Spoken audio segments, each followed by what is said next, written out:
If you're thinking about moving to Boston, you have to take the insane cost of living here into consideration. Brace yourself, we are about to talk about some big numbers. In terms of rent prices, Boston deserves to be mentioned in the same sentence as New York City or San Francisco. Boston's Back Bay neighborhood is actually the second most expensive zip code in the United States. If you're moving here from a lower cost of living area, the numbers can be a huge shock. I went through this myself when I moved to Boston. Thankfully, my employer adjusted wages to account for the higher cost of living, but without that adjustment, I don't think I could have lived here comfortably. It just wouldn't have been feasible. So let's dive into what makes living in Boston so expensive. But first, I make videos talking about life in Boston, giving travel tips if you're visiting the city, and neighborhood guides if you're moving here. Subscribe to see more. I'm going to be speaking to this chart quite a bit. Shout out to Numbeo. This is not a paid ad, rather thanks to them for having a free site to compare cost of living across not just the United States, but the whole world. They do have like a more robust paid version. I'm just going off the free one and the publicly available data. What we're looking at here is a table with indices for cost of living and rent for US metro areas. We'll dive into what these numbers mean a bit more as we analyze each column. Let's start with the rent index. So per Numbeo, we see that Boston has the 5th highest rent index in the USA. This index estimates the prices of renting apartments in a city compared to New York City. So if a rent index is 80, it suggests that the average rental prices in that city are approximately 80% of rents in New York City for similar places to live. And this might differ depending on the type of apartment you're looking for, but the number itself is a generalization to give you an idea of the rent prices in comparison to New York City. So based on the data presented here, we see that the rent index in Boston is 72.7% the cost of rent in New York City, and right about what you would expect to pay in Washington, D.C., San Jose, Miami, and Los Angeles. Translating this index number into dollars, per apartments.com, on average in Boston, you can expect to pay $2,083 per month for a studio apartment, $3,343 per month for a one-bedroom apartment, $4,263 per month for a two-bedroom apartment, and $5,820 per month for a three-bedroom apartment. Yes, those are very high numbers, and if you're considering home ownership in Boston, the average sale price of a home in Boston proper per Zillow.com is currently $718,233. So yeah, when you're looking to live in Boston, be sure to budget quite a large amount of money on rent. I know a lot of financial analysts seem to say no more than a quarter of your income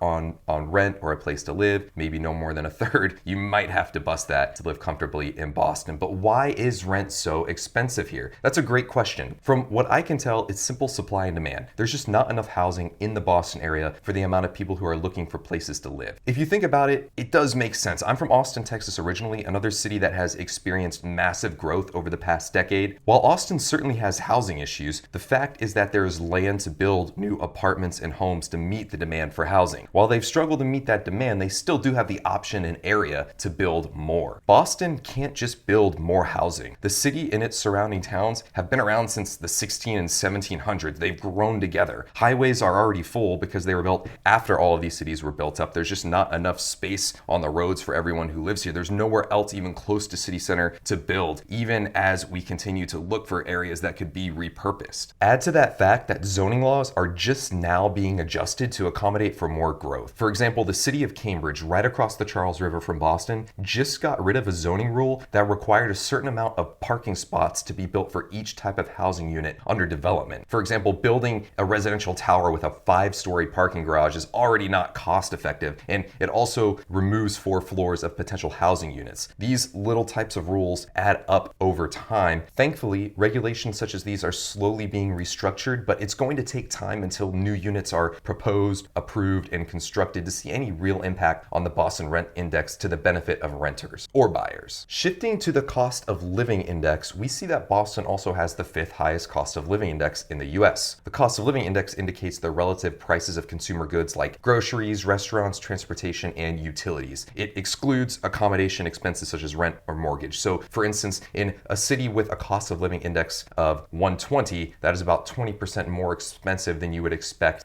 for cost of living in New York City, excluding rent. Thus, the data provided suggests that the cost of living in Boston is 89.2% the cost of living in New York City. Boston really does have a high cost of living. But why does Boston have such a high cost of living? Let's break it down a bit based on the factors that played into the cost of living index: groceries, restaurants, transportation, and utility. First, groceries. We see that Boston has the 4th highest grocery index, which estimates grocery prices in a city relative to New York City. But why are groceries here so expensive? A few reasons. Food costs are partially driven driven by what residents can afford, and states with higher food costs also often have higher than average family incomes. Massachusetts, and thus Boston, does tend to have residents with higher incomes compared to the national average, although I think this is due to employers having to ensure that they're paying enough for employees to have a place to live. Still, higher incomes equals higher groceries. Additionally, supply chain costs certainly play a part. The next time you're in the grocery store, see where your food comes from. Generally, it's not from the Northeast. Double that with the fact that Boston is the largest metro area in New England, which is as northeast as you're going to get in the US for a metro area of this size, and your supply chains are just longer from where your food's coming from, which results in a cost fact. Food prices will also vary based on cost of labor and local taxes, both of which are higher than normal in Boston. The second factor contributing to higher cost of living, restaurants. Restaurants are expensive in Boston, which we see in the restaurant index. Boston lacks a lot of the local establishments that other cities have, and I think that's because of the high cost of entrance into the restaurant scene in Boston. We already talked about higher than average labor cost, higher than average food cost. Perhaps obviously these prices are passed on to the customer. Also, there's evidence to suggest that it's just harder to open a place in Boston and that there's a lot more red tape to being able to open a restaurant that really only larger corporate organizations are able to take the time and money to sift through. Third, getting from point A to point B costs more in Boston. Subway rates are actually reasonable if you live on the metro, aka T. It's $2.40 for a ride, regardless of how far you're going. If you do need to commute via the commuter rail instead of subway, tickets start to get more expensive the further that you need to go. Owning a car in Boston is also expensive. Insurance rates here are higher than the national average, and if you got on the roads for just a couple of hours, you would see exactly why this is.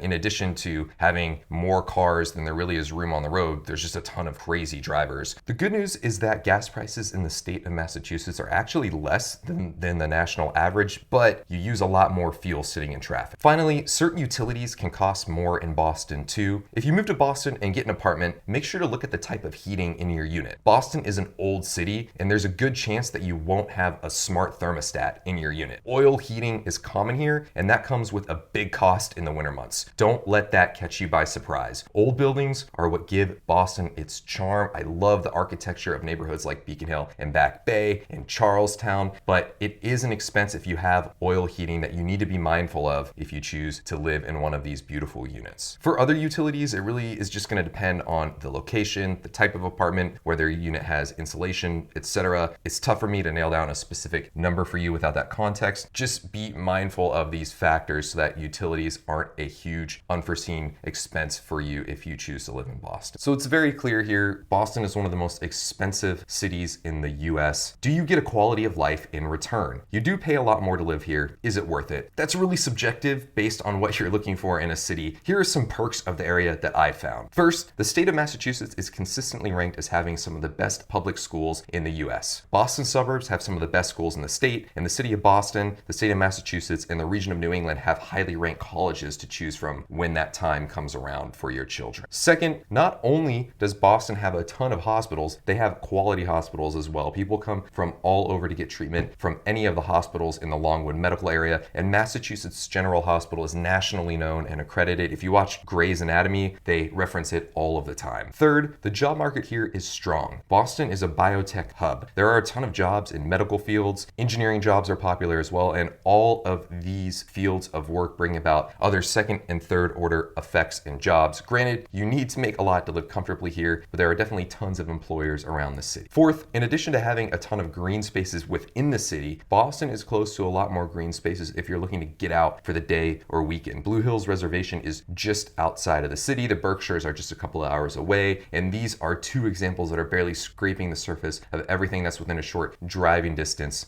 New England has a lot of green space for you to take advantage of, and these make perfect day or weekend trips. Fifth, while public transportation isn't the greatest in the world in Boston, seriously, less than 2 years ago, a train caught on fire. It does exist, and it will get you where you need to go, and that's a lot more than you can say about a lot of cities in the US. So make up your own mind based on what you value to see if the increased cost of living in Boston is worth it to you. Some people will definitely say, no thanks. Others will say, look, I feel like I have a high quality of life. That's your decision to make. One thing is for sure, Boston is expensive. So this concludes my brief overview of why it is so crazy expensive to live in Boston. Please let me know if I missed any parts of the cost of living in Boston based on your experience in the comments. Please like the video if you enjoyed and subscribe to see similar videos.